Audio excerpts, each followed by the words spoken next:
Hello dear viewers, you are watching JK News Tribe and I am your host Irfan Tilgami. Dear viewers, as you know, there is political uncertainty in Jammu and Kashmir from last many years. As you know and you have seen that leaders are changing the parties on daily basis. Let's talk to Mr. Advocate Umman Wani regarding this issue.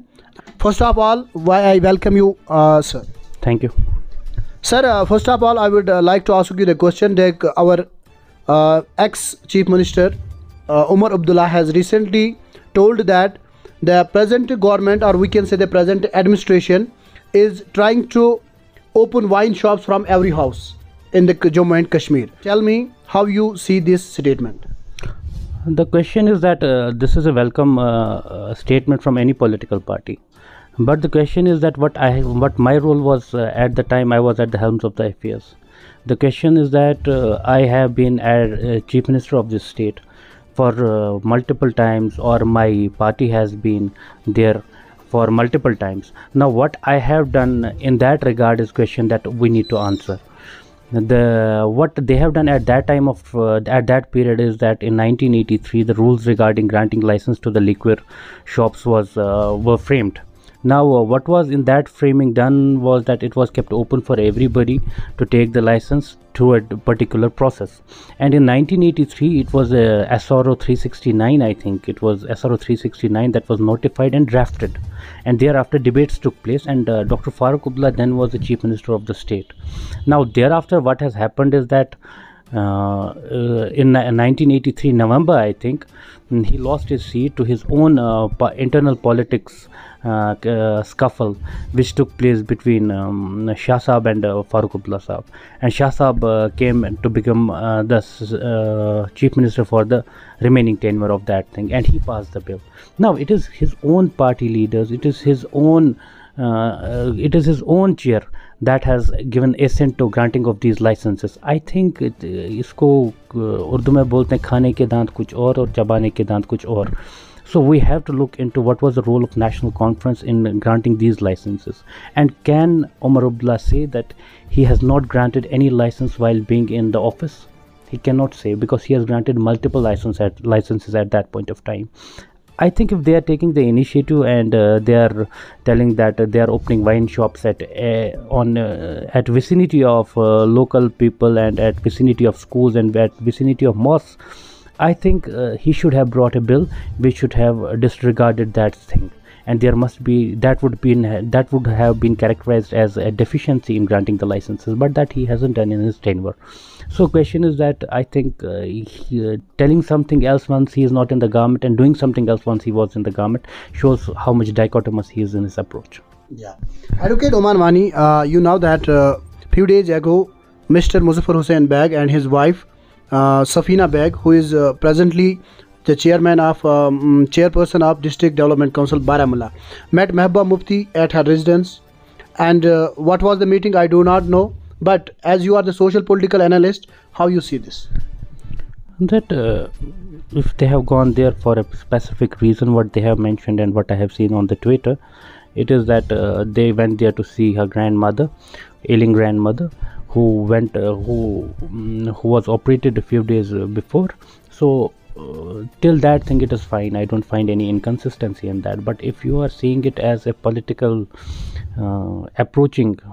politicians approaching for some other reasons, then the questions have to be raised. And in that thing, I think right now people are finding shelters because they are not getting the shelters, and I think every politician right now is trying to become stable. There's too much of instability within the political sphere right now, and everybody wants to find out his place after Article 370's decommissioning took place on August 2019.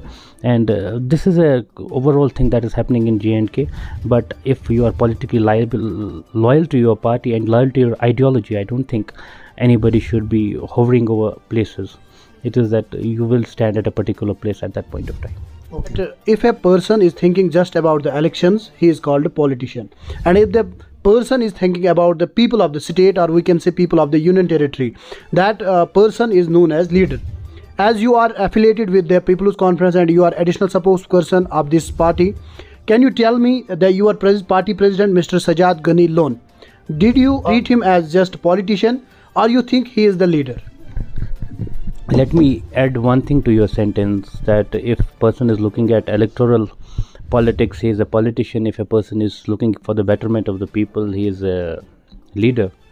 And if a person is thinking all over the state for doing good for the state, taking decisions which might go against him but which might go in favor of the people, he is called statesman.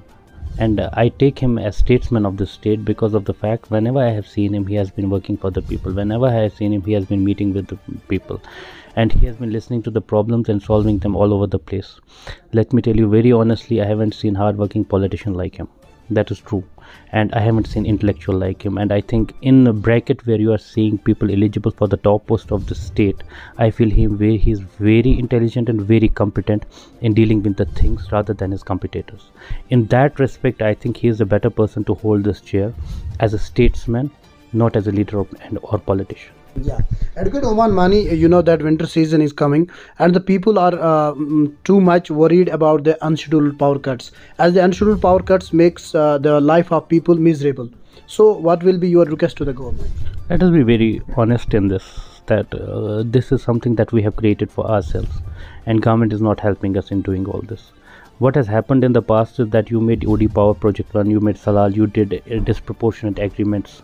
National Conference government at that point of it entered into the disproportionate agreements with the central government, where they provided them with the 88% of the electricity and kept 12 for the state. So the question that really arises, that what next government should do about it. If we would be at the place, we will try to bring these back, and we will try to extract the extra potential that we have in the state of Jammu and Kashmir, and that has to be utilized to make us self-sufficient in this regard. Now the question that really one must see is that if somebody like National Conference government is saying that, look here, we have got the power cut shortage, we have got the power curtailments time and again, I think they have got much of the role to play in that because of those disproportionate agreements, and we have to look into that. Even Taj Muhyiddin Saab, in one of his I saw that he in assembly has said that this is the East India Company that has come to the state of Jammu and Kashmir, but this needs to be seen NHPC as East India Company.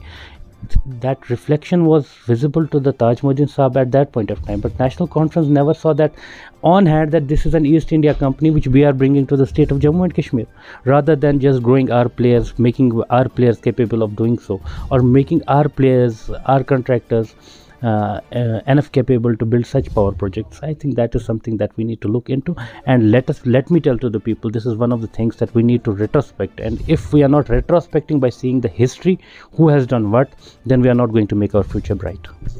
Thank you very much, sir, for providing your valuable time. Thank you. So dear viewers, this was Advocate Umman Bashir Wani, who told that people must introspect what has happened in the past and who had made these agreements. So dear viewers, for more news updates, watch Jammu and Kashmir News Tribe.